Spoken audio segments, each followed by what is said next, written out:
Welcome to FacingMelsMusic.com podcast, featuring some of the most heartwarming stories from musicians all around the world on FacingMelsMusic.com. And a very warm welcome to Facing Mel's Music. This is Mel Golding. I'm your host for this afternoon, and I have a wonderful guest all the way from Chicago, right? Yes. It is Chicago. Okay, I have Ana Lennyr. Welcome. A warm welcome. Thank you for inviting me, Mel. Thank you. Oh, it's lovely to speak with you. Very interesting because you are a life strategist and you deal with young people, particularly teenagers. Is that correct? We can talk about that as well. And you're dealing with family relationships and the relationships between the young people and their parents. And some of the topics and areas that you have to deal with are depression and anxiety. So tell me a little bit more about what you're actually doing and how you actually got into it, because I'm quite interested in that, actually. Yeah, I got into it because I lived it. Yes, I'm sure. Many of us get into these kind of profession for two reasons. Either we want to fix ourselves, okay, either we lived it and we can reverse engineer the process, right? Yeah.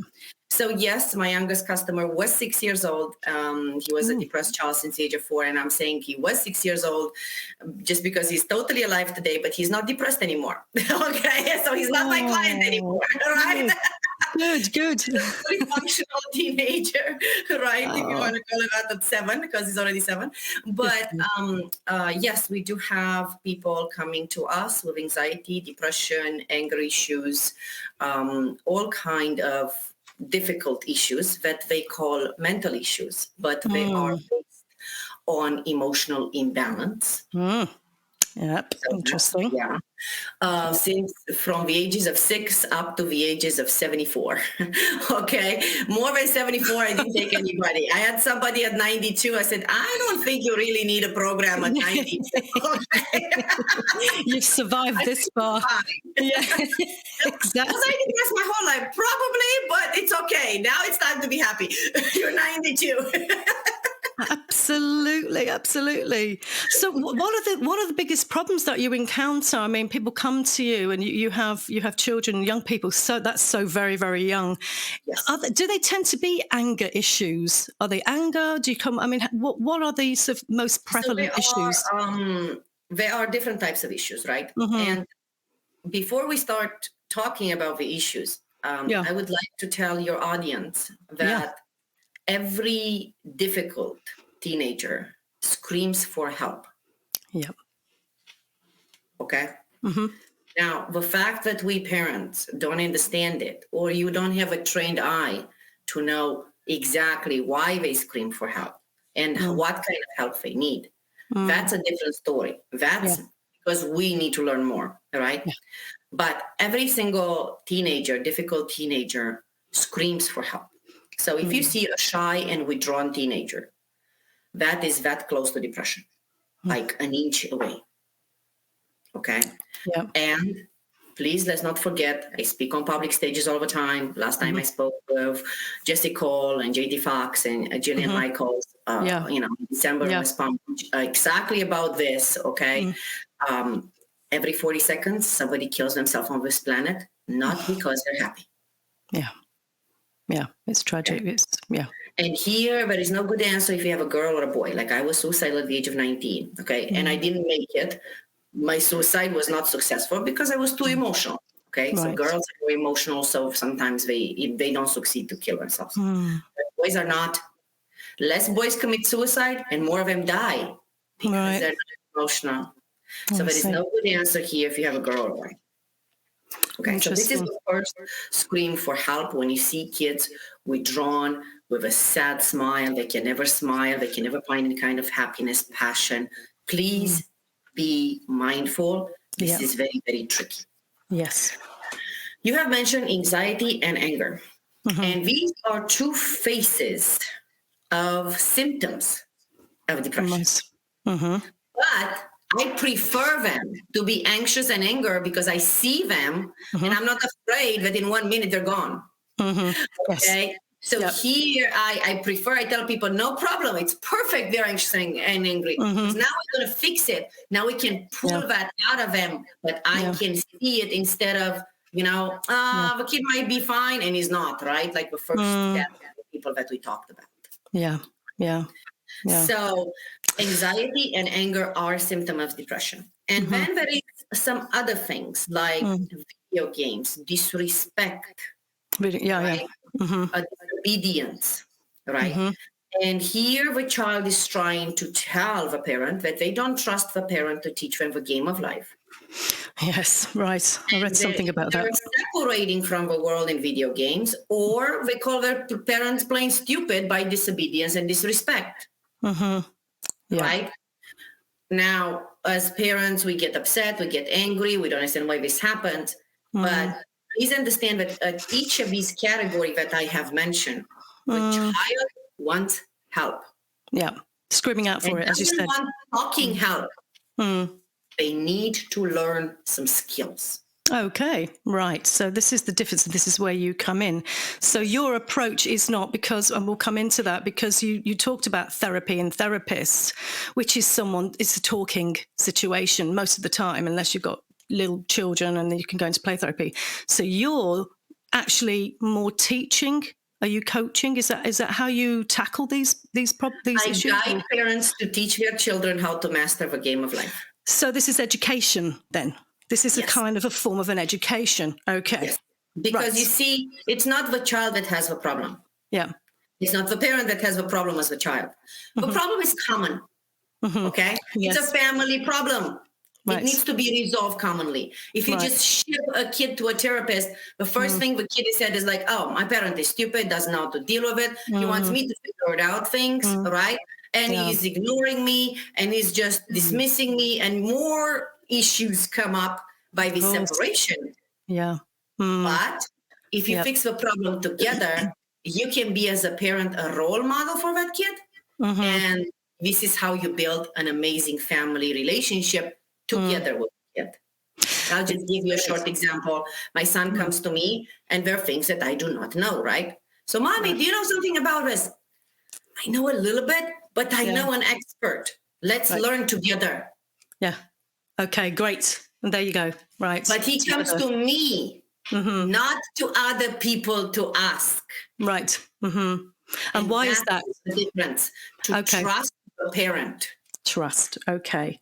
So, I mean, do you not think that a lot of the problems, when you talk about parents and parents' relationships with their children, there's this misunderstanding or a lack of understanding? I mean, I've come across young people who just don't feel understood at all, and they feel that they are a million miles from the parents. Yeah. But this is true because they're not understood. There's nothing fake about it, right? Yes. So, for example, I was depressed since a young age, right? Yeah. And I was not understood. This is how I ended up suicidal at the age of 19. Yeah. Right. Yeah.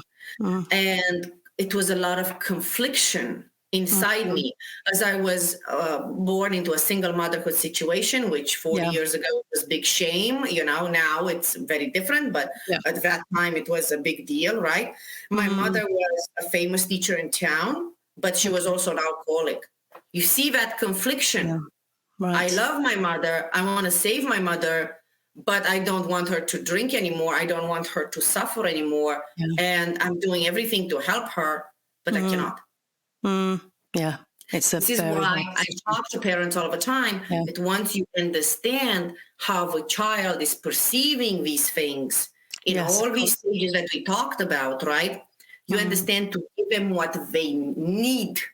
Yes. Because they might not know what they want or what they need. They might not know this, right? Like, for example, I didn't know that I was missing skills. Practically life skills that could insulate anybody from depression and anxiety. I found out this at the age of 38 when I overcame depression, right? Until the age of 38, a lot of suffering involved, right? Yeah. So here, how do you give the kids what they need, what skills they need, so they won't be hurt, and they will trust you that you do understand them, and that family relationship gets together, not separate.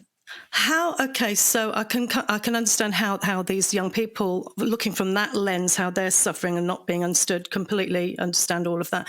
How are the parents feeling? What do they bring to you about their children? So they're coming usually with totally anger, Right. or totally, man, I don't know what to do. I'm totally lost. Okay. Full confusion, right? Mm-hmm. And a lot of them are, it's fashionable right now to send your kid to therapy, right? So a lot of them is like, oh, they get professional help. I'm like, wait until the next problem occurs, right? Yeah. So little things like that, that because they don't know what to do, and because they don't have time, and because they, they're busy and all that. Yes. They expect the kid to do something they cannot. Yes. Think about it now, yeah. right? Yep. Mm-hmm. So they expect, okay, go to the therapist and fix your relationship with me because I cannot fix my relationship with you. Yeah. Yeah. Yeah. It's not going to happen. It's not going to last, is it? Let's face it. It's not going to last. Yeah. Exactly, right? Yeah. So here is, you have to not talk to them. Everybody says, I'm talking to them and I'm loving them. It's like, what's that going to solve? They need something. They need basics to live. Not to be stressed and anxious. They need their foundation. Okay? Yes. We teach that to parents. The foundation the child needs to not survive, to thrive, right? Yeah. But the idea here is that, you expect somebody else to solve your problems. And the child wants you to be the role model. Wants to trust you. Yeah. Yes. Okay. Yes. And here is more disconnect, right? Of course, disconnection. Like, what is they learning therapy? Well, I don't know. Like what? You should do the same thing as they do. Yes. So we can have discussions together. Yeah. Yes. Yeah. It's about being accountable as well as a parent. It's about taking responsibility and accountability as well. Yeah. Because I have seen this as well, and it's very, very difficult, and the parents don't quite know what to do, and they are at the end of their tether. I've seen it a lot. And then there's the element of disconnection, and the reason they're disconnecting is just because simply they're protecting their own sanity and their own state of mind. But of course, long term, all that is the appearance through the child's eyes is, I'm losing them. They're drifting away. They're further and further away. So this is not going to work. Exactly like you mentioned. Yeah, they're drifting away. They will not trust the parent, even when he learns these things. She learns these things. They will test the parents. It's like, how did you become so smart? Do you really understand me, or you're faking it? Yeah. So practically, more you wait in this drifting, or more you wait with their age, less you listen. Yeah. Yeah. Yeah. It makes perfect sense to me. 16-year-olds who don't want to listen about relationships. No, I'm transgender. That's it. You're miserable. Right? Transgender or not, you're miserable. Yes, exactly. They don't even want to learn anymore because they lost trust in the trust. And I think it feeds into yourself as well. I think in the end you lose trust in yourself, basically. Yes. If you can't trust. And this is why we talk all the time about true secrets, about true relationships. Okay. Because true for us is the acronym of trust, respect, understanding, and evolving. Right. As an individual, as well as together as a family. Yes, it sounds great. That sounds perfect. Really, really good. And I guess it's building. I mean, what do you think about empathy? And that, where does that come into your work? I mean, because. No, it does not come into my work. Okay. Okay. And there is a reason for that. Yeah. Okay. There is a reason for that, because I already know why the child is suffering.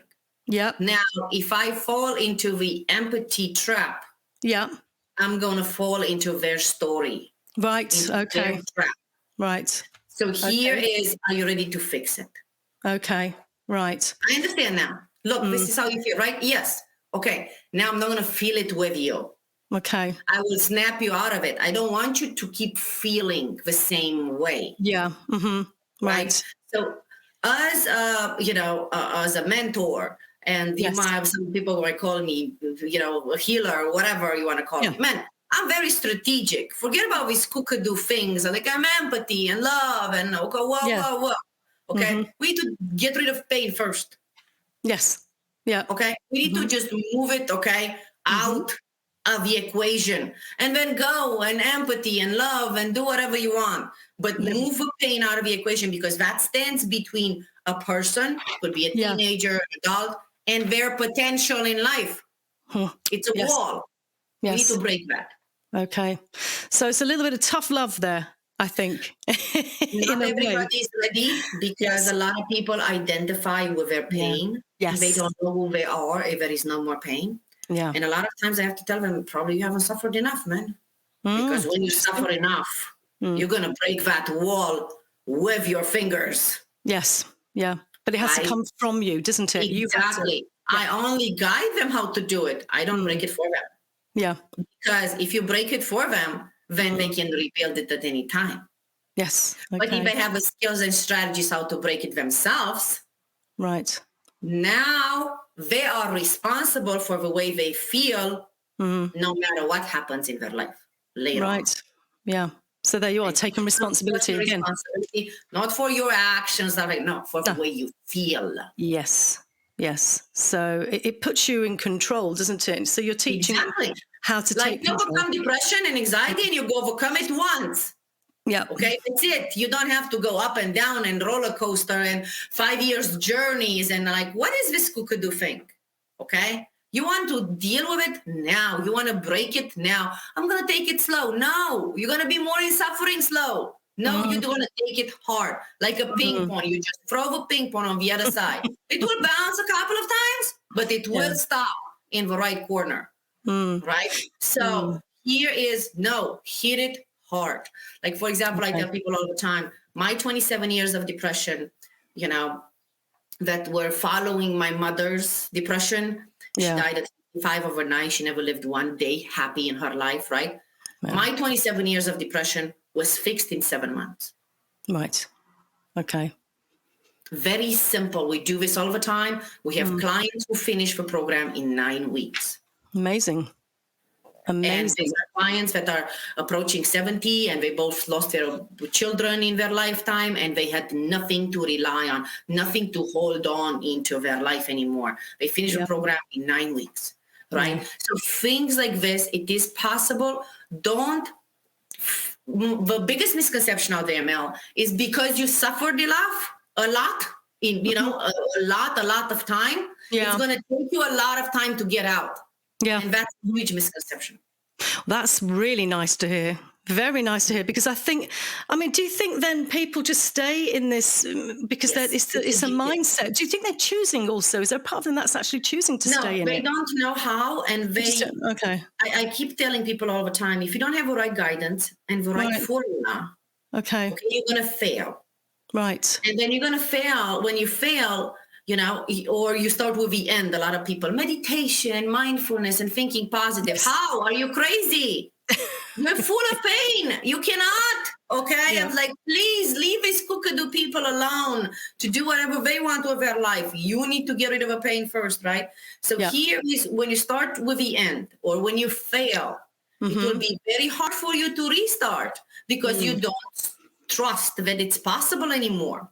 Like, of course, everybody wants to overcome depression. I went to University of Psychology over 20 years ago to fix myself, right? Yeah. I tried the Eckhart Tolle meditations. I tried the losing weight, exercising. I tried all kind of ways to overcome depression. But because I didn't have the right formula, I failed. Right. And then every time you fail, it's harder to get passionate about restarting the right thing because you don't trust it. This is why I tell people, get the right guidance from the beginning, get the hell out and be done with it, right?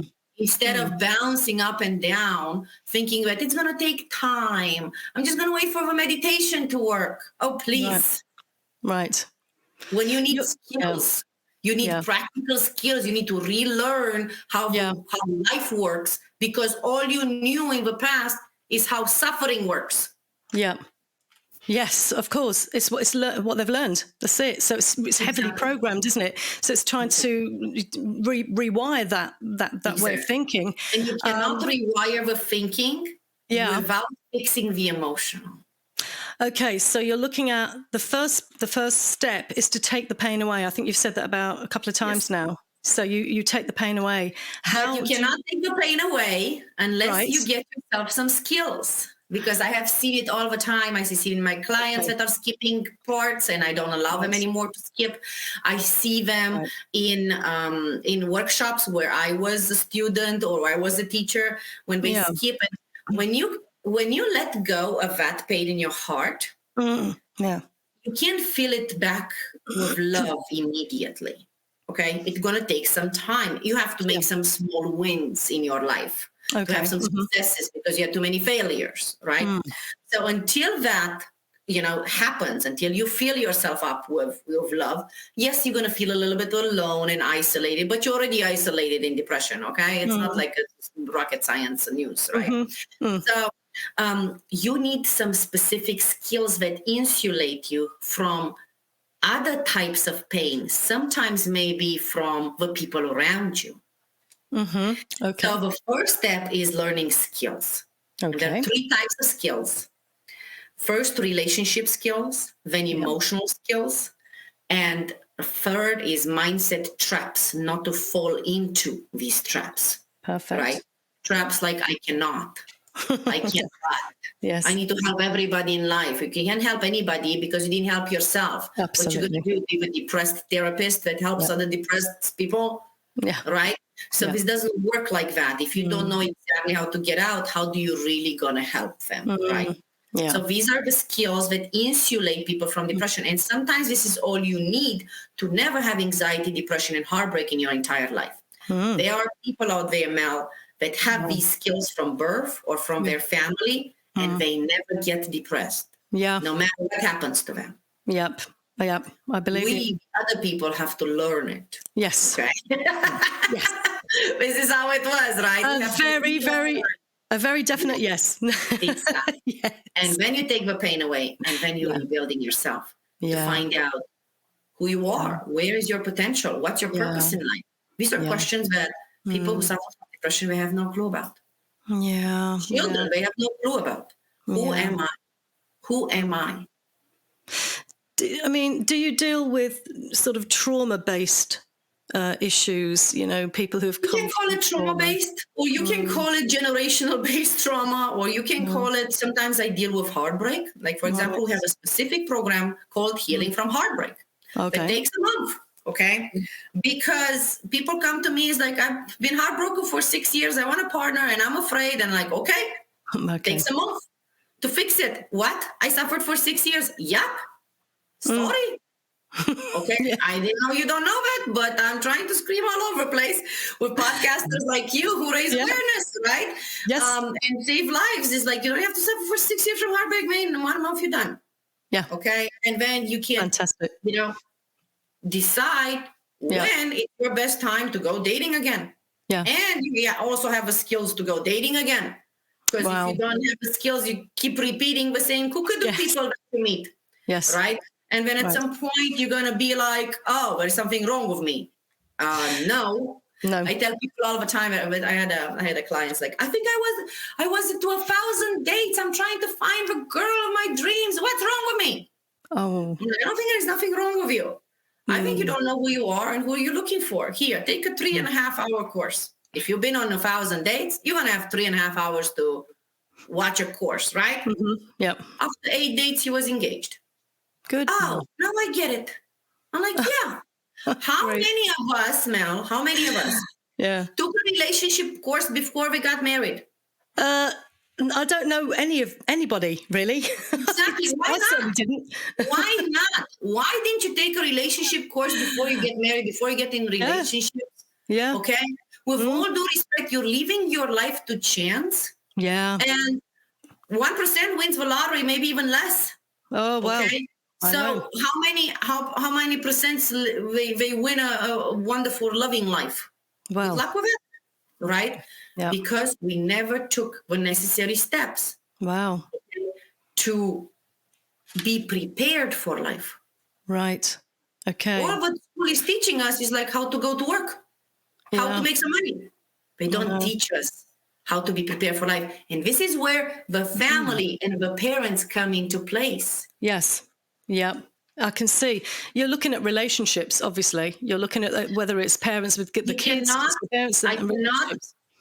cannot help anybody if a relationship between child and parent is not on a trust level. Yes. Understanding, respect, and evolving together. Yes. Otherwise, they're going to drift apart. And I have to tell you a secret that I don't tell to anybody, but I think your listeners are ready to hear it. Everybody that suffers from some kind of heartbreak, anxiety, depression in life, they all blame their parents because they didn't teach them the right skills to avoid these issues. And every parent that I see there, they did not know the right skills. Yes. Right? What do you want me to teach you when I don't know myself? And this is exactly what I'm concentrating on, preventing depression for teenagers and young adults, and giving the parent all of the tools to guide them properly, not just like, I'm talking to them why they feel this way. They shouldn't feel this way. They have everything they need. And like, no, this doesn't work, baby. I'm sorry. Well, you've heard it, typical, stories. It's like the richest person in the world can be the unhappiest, actually, because they're missing and lacking on that kind of love, the right affection, the right kind of relationship.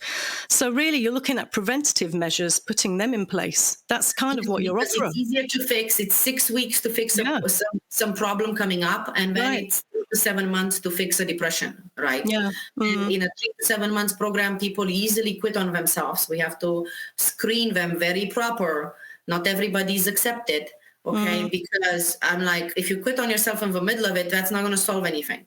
Right? So here is, we should prevent it. Yes. Not have this problem anymore. And we should prevent it with skills that are for lifetime. Yeah, absolutely. Universal skills. Mastering relationship, mastering your emotions, and mastering your mind. Because you've got the philosophy, master the game of life. That's what you say, isn't it? To never be trapped. Emotions and mindset.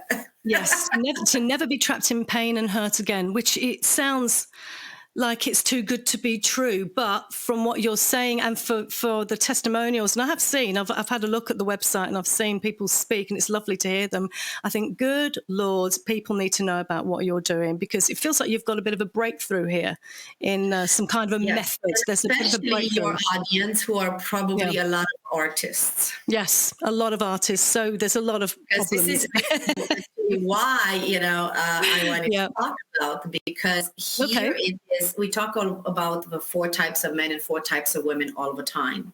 So this is one of the major skills that we teach our children. We teach ourselves which one you are, right? So there are 4 types of men and women. There are 4 archetypes. We call them water, fire, air, and earth. Okay. Artists are the water. Okay. Water holds the DNA of the entire world. But the DNA of the entire world holds also a lot of suffering. So in the water element, you have love, creation, amazingness, new ideas, things that have not been seen before. And on the other side, you have victimhood, depression, suffering into the same element. Interesting. If you don't know how to go into the strength of the element, and you fall into the shadow of it, you're suffering for your entire life as an artist, as a creator, as a Michelangelo of a world. And you don't even know why.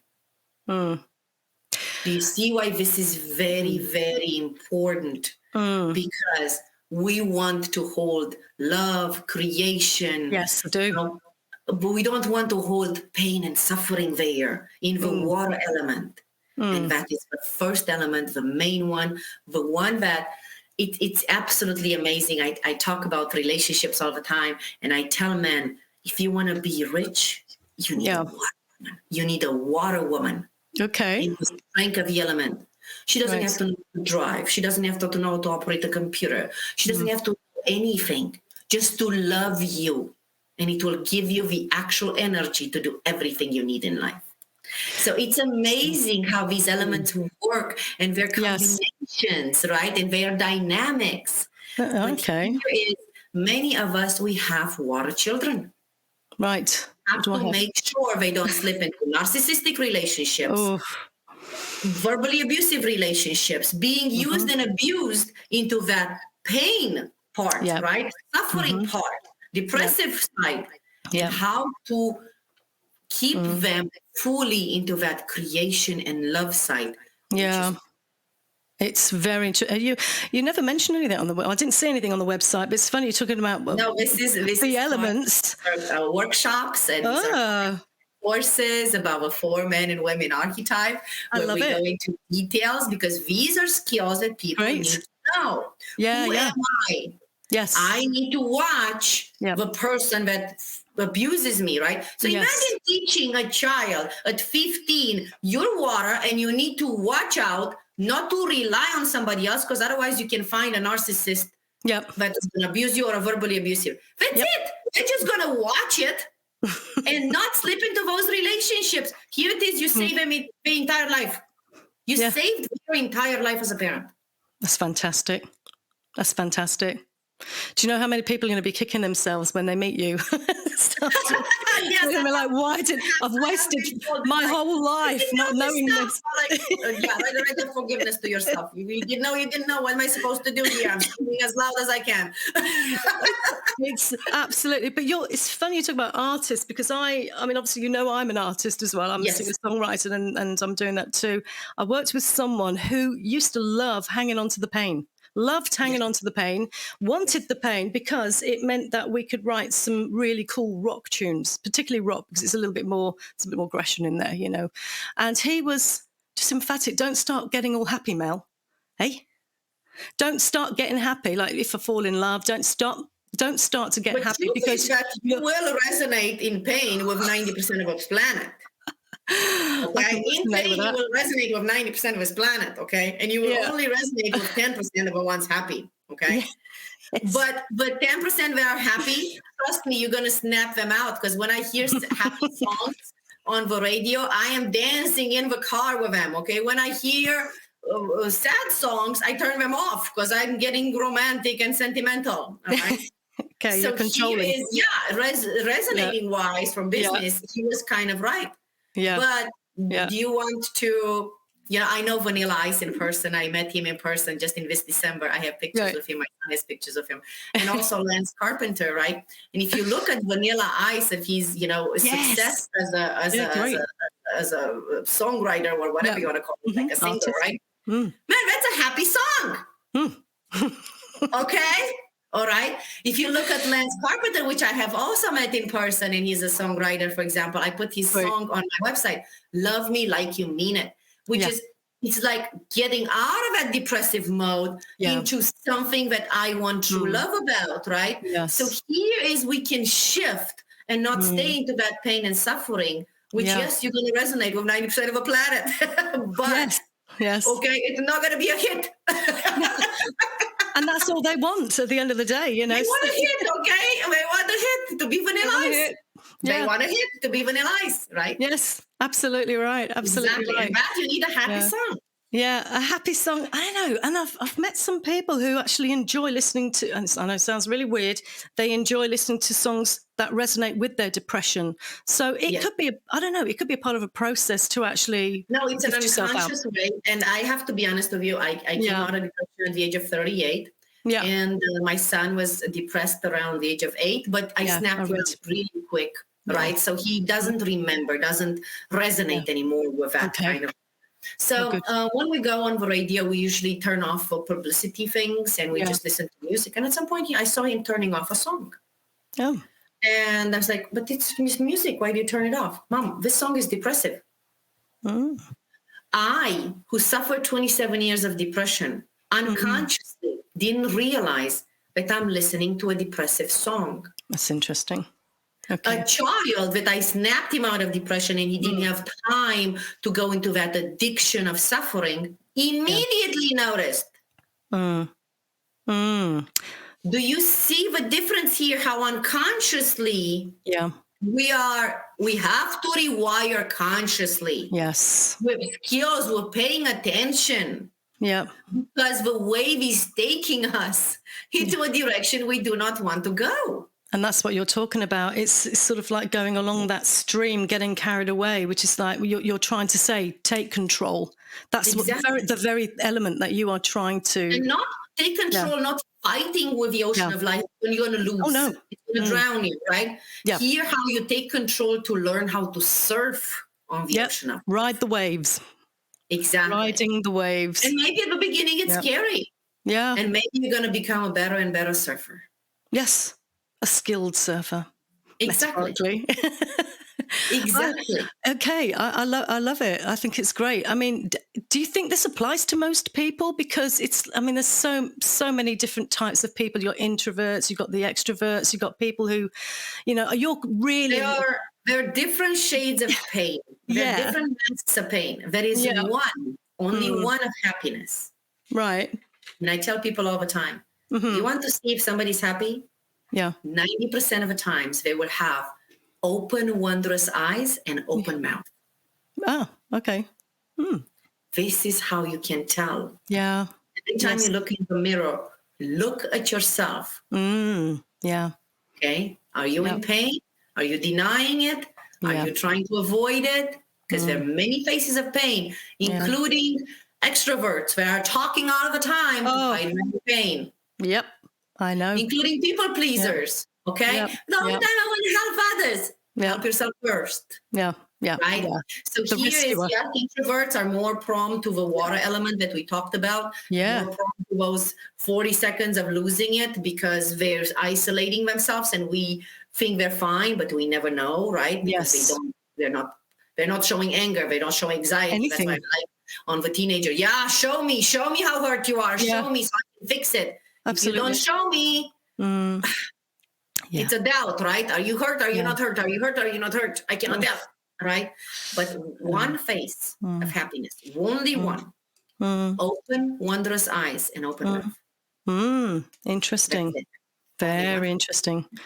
And it's logical when you say it, and I'm picturing faces now, and I'm suddenly thinking of all these faces that in my life, and I think, oh yeah, I can read you. You look at my website with pictures of my kids.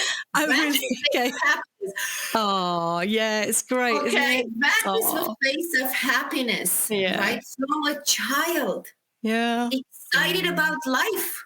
Yeah, that's what it should be. That's the way it should be. 90% of the time it should be like this. And yes, 10% you cannot be like this because you're not going to laugh when you don't know something, okay? Because that's going to call you an idiot, right? But 90% of the times you should be like this. And I remember when I got out of depression, I didn't do too much work with my son. I just let it, the wave ride, the wave of pain. I let it go, right? That's what you do. You let the wave of pain go. Yeah. And you bring the new things into your life. And I was just in the car and I worked myself smiling, start driving in the car and smiling. And my kid was jumping and the car seat next to me, jumping and jumping. It's like, what's happening? I'm happy. Why are you happy? I don't know. Oh. And then I realized he was happy just because I was. Wow. There you go. Mirroring the parent. It's bouncing from off the parent. Just because I was. I didn't need to do all this work that I'm teaching the parents to do. Is like, once the parent got it, shifted it, the kid gets it. You don't have to say anything. You don't have to talk to them. Just get it. Yeah. It's very simple. Actions do speak louder than words. I've always said that. It's very true. Yes. It's in your behaviors probably speak louder than words, actually. And this is how you're going to be a role model. By example.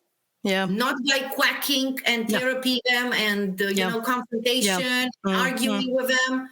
By example, you will be the role model. Lead by example. That's brilliant. That's really good. What I did look at, I've made so many notes.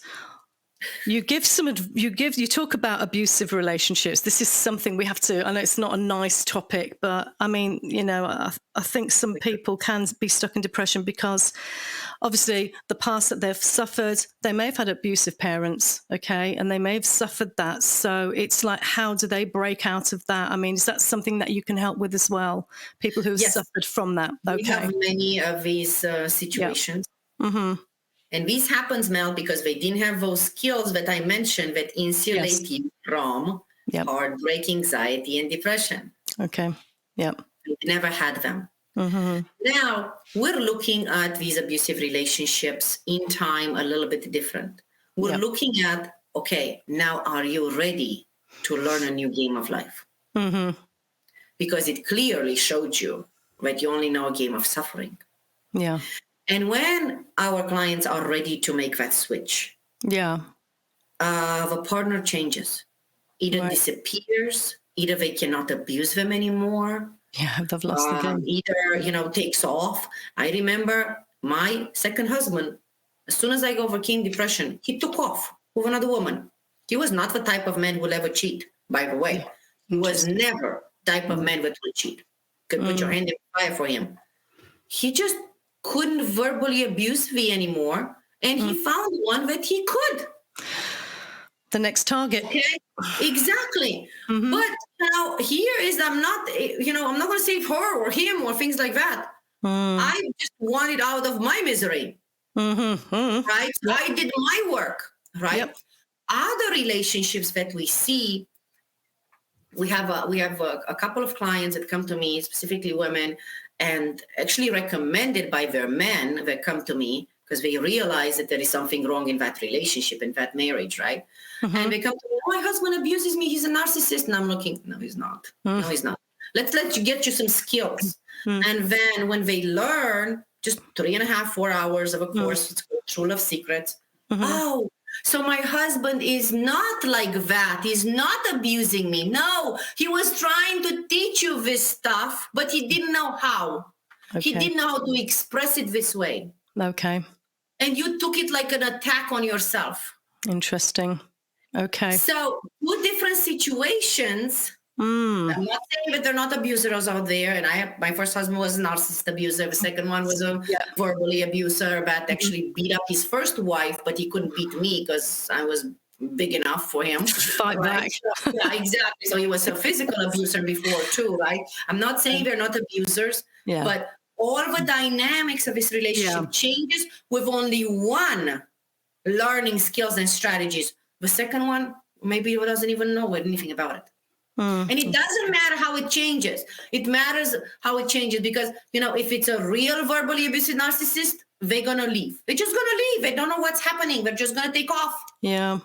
Okay? Yep. There's not going to be any scandal, any kind of confrontation. He's like, you're not the same. No, I'm not. Oh, okay. I'm going to somebody that can take what I shoot at them, right?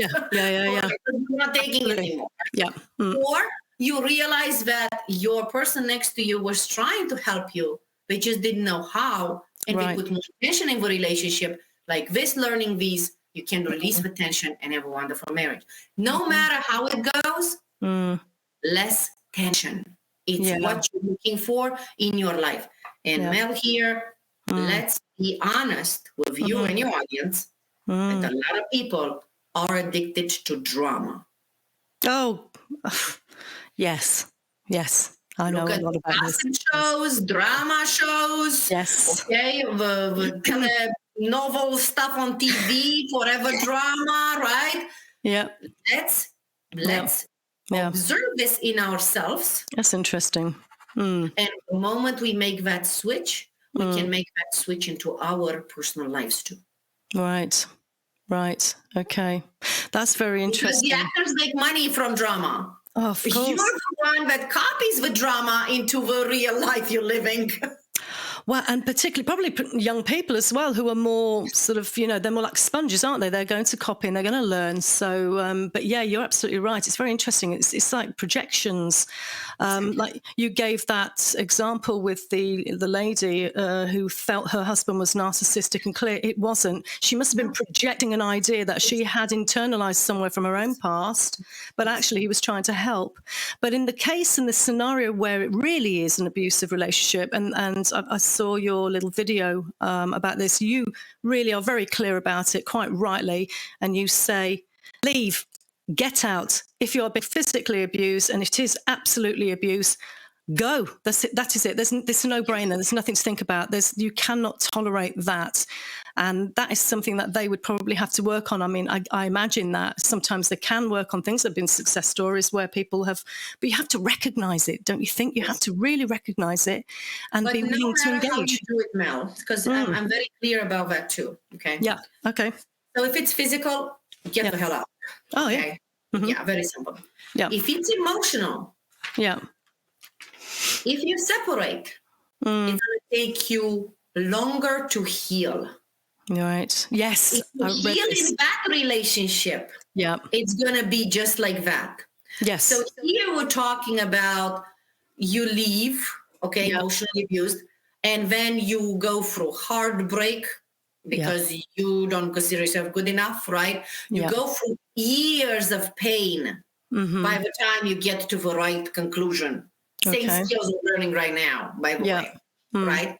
Or you heal in that relationship and you separate in good terms. Yes. And by the time you finish, you can restart a new relationship and you haven't wasted decades of your life. Yes. So here I'm very specific that it is your choice what you want to do with your life. But do you want to keep on dragging the suffering for years, or you want to cut it right there?